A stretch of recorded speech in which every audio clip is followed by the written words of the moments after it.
அனைவருக்கும் வணக்கம். இன்னைக்கு வீடியோவில் என்ன பார்க்க போகிறோம் அப்படின்னா, அமாவாசைக்கு பிறகு வரக்கூடிய மூன்றாவது நாள் தான் நாம் மூன்றாம் பிறை பார்க்கக்கூடிய சந்திர தரிசனம் அப்படின்னு சொல்கிறோம். இந்த சந்திர தரிசனம் அப்படிங்கிறது நம்மளுடைய வாழ்க்கையில் எவ்வளவு முக்கியம் அப்படிங்கிறது தாங்க நாம் இன்னைக்கு இந்த வீடியோவில் பார்க்க போகிறோம். என்ன இந்த சந்திர தரிசனம் நமக்கு முக்கியமா அப்படின்னு கேட்டால், மூன்றாம் பிறை விரதம் இருந்து சந்திரனை நம்ம தரிசனம் செய்தோம் அப்படின்னா நிறைய தோஷங்கள் கூட நீங்கி போகும் அப்படிங்கிறதும், அந்த பிறை நிலவு அப்படிங்கிறது சிவபெருமானுடைய தலையில் இருக்கக்கூடிய மூன்றாம் பிறை நிலவு. அப்படியே அந்த பிறை நிலவை பார்த்து நம்ம வழிபாடு செய்கிறது சிவபெருமானுடைய தலையை, அவருடைய சிரசையை பார்த்து வழிபாடு செய்யறதுக்கு சமமாக சொல்கிறாங்க. அதனால் இது ஒரு முக்கியமான வழிபாட்டு முறையாக அமையுது. இந்த சந்திர தரிசனத்தை பற்றி தான் நாம் இன்னைக்கு இந்த வீடியோவில் பார்க்க போகிறோம். நிறைய விஷயங்கள் உங்களுக்கு மிகவும் பயனுள்ளதாக இருக்கும். கடைசி வரைக்கும் ஸ்கிப் பண்ணாமல் முழுசாக பாருங்கள். நீங்கள் இன்னும் உற்சாகம் டிவி சேனலை சப்ஸ்கிரைப் பண்ணாமல் இருந்தால் சப்ஸ்கிரைப் பண்ணிக்கோங்க. கூடவே இருக்க பெல்லைக்கான மறக்காமல் கிளிக் பண்ணிடுங்க. அதோடு சிவபெருமானுடைய இந்த வழிபாடு அப்படிங்கிறது நம்ம வாழ்க்கையில் பல மாற்றங்களை தரக்கூடியதால் இந்த வீடியோவை பார்த்துட்டு இருக்கும்போது சிவபெருமானுக்கு ஓம் நமச்சிவாய என்ற மந்திரத்தை கீழே கமெண்ட் பாக்ஸில் பதிவிட்டுட்டு வீடியோவை தொடர்ந்து பாருங்கள்.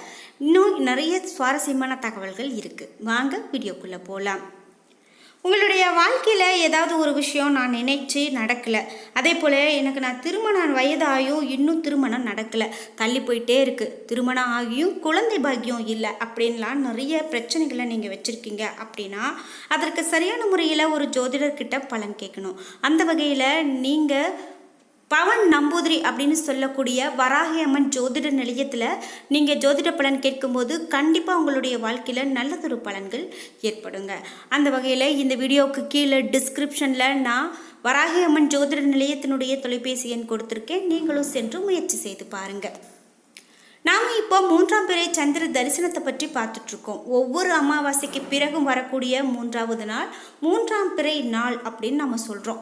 அமாவாசைக்கு மறுநாள் நிலவு தெரியாது, ஆனால் மூன்றாவது நாளான துவிதியை திதியில் தெரியக்கூடிய நிலவு அழகாகவும் பிரகாசமாகவும் இருக்கும். இது நிறைய பேர் நம்ம பார்த்துருப்போம். இந்த மூன்றாம் பிறை தரிசனம் அப்படின்னு பார்க்கும்போது நாம் எல்லோருக்குமே வாழ்க்கையில் மேற்கொள்ள வேண்டிய முக்கியமான ஒரு தரிசனம் அப்படின்னு தான் சொல்லலாம். மூன்றாம் பிறையானது இரவு வருவதற்கு முன்பு, அதாவது மாலை நேரம், பகலும் இரவும் சேரக்கூடிய நேரமான 6:30 மணி அளவில் இந்த பிறையானது தெளிவாக தெரியும். மூன்றாம் பிறையை தெய்வீக பிறை அப்படின்னே சொல்லலாம். இந்த மூன்றாம் பிறையை தான் சிவன் தன்னுடைய முடி மீது அணிந்திருக்கிறார் என்பது தான் சொல்லுவாங்க. மூன்றாம் பிறையை பார்த்தா பேரானந்தமும் மன அமைதியும் கிடைக்குங்க.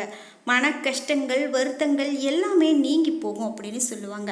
அதனால் இந்த நாளில் வானை பார்த்து அந்த பிறை நிலவை பார்த்து நாம் வழிபாடு செய்வது ரொம்ப ரொம்ப நல்லது. இத்தகைய சிறப்புடைய இந்த மூன்றாம் பிறை சந்திர தரிசனத்தை நாம் குறிப்பிட்டு இந்த கிழமைகளில் அப்படின்னு வரும்போது அது மேலும் சிறப்படையுது. அந்த வகையில் இந்த மூன்றாம் பிறை சந்திர தரிசனம் தொடர்பான நிறைய விஷயங்கள் சொல்லலாம்.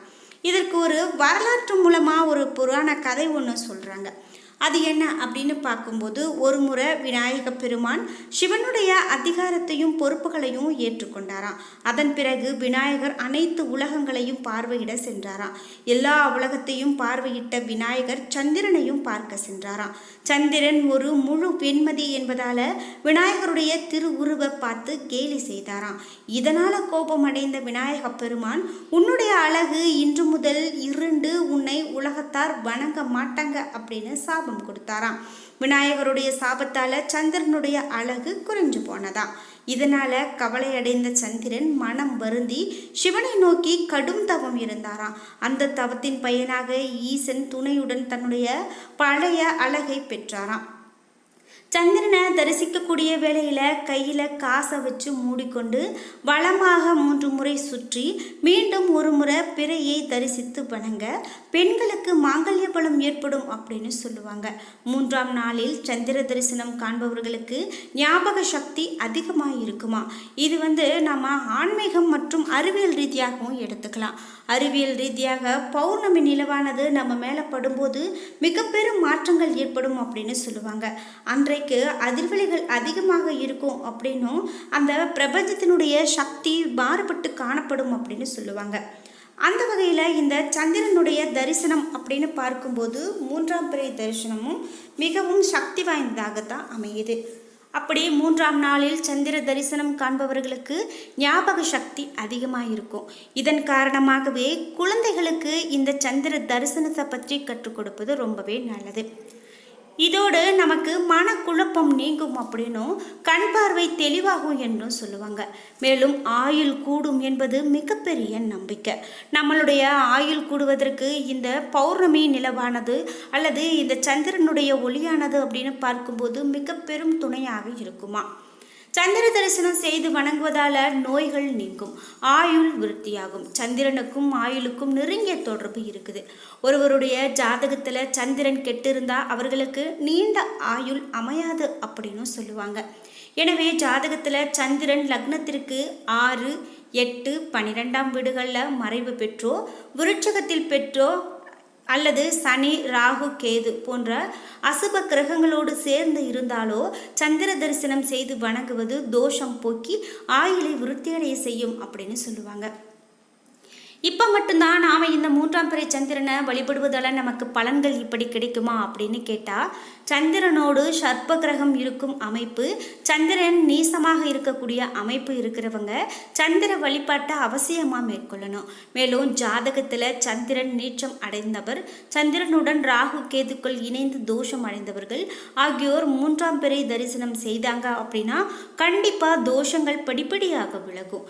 ஜாதகத்தில் சந்திர தோஷம் இருந்தால் அவர்கள் அமாவாசைக்கு பிறகு வரக்கூடிய துவதியை திதியில் விரதம் இருக்கலாம் அப்படின்னும் அன்னைக்கு மாலை நேரத்தில் சந்திர தரிசனம் செய்ய வேண்டும் அப்படின்னு சொல்லுவாங்க. சிவன், பார்வதி, விநாயக பெருமான் போன்ற தெய்வங்கள் சூடக்கூடிய இந்த பிறை தெய்வீக சின்னம் அப்படின்னே சொல்லலாம். மூன்றாம் பிறை தரிசனம் முற்புறவி பாவத்தை கூட போக்கும் அப்படின்னு சொல்லுவாங்க. சித்திரை, வைகாசி மாதங்களில் காணக்கூடிய பிறை தரிசனத்துக்கு ஒரு வருட பிறை தரிசனம் கண்ட பலன் இருக்கு அப்படின்னு சொல்லுவாங்க. அதே போல கார்த்திகை, மார்கழி மாதங்களில் காணக்கூடிய பிறை தரிசனத்தால் சகல பாவங்களும் நீங்குமா.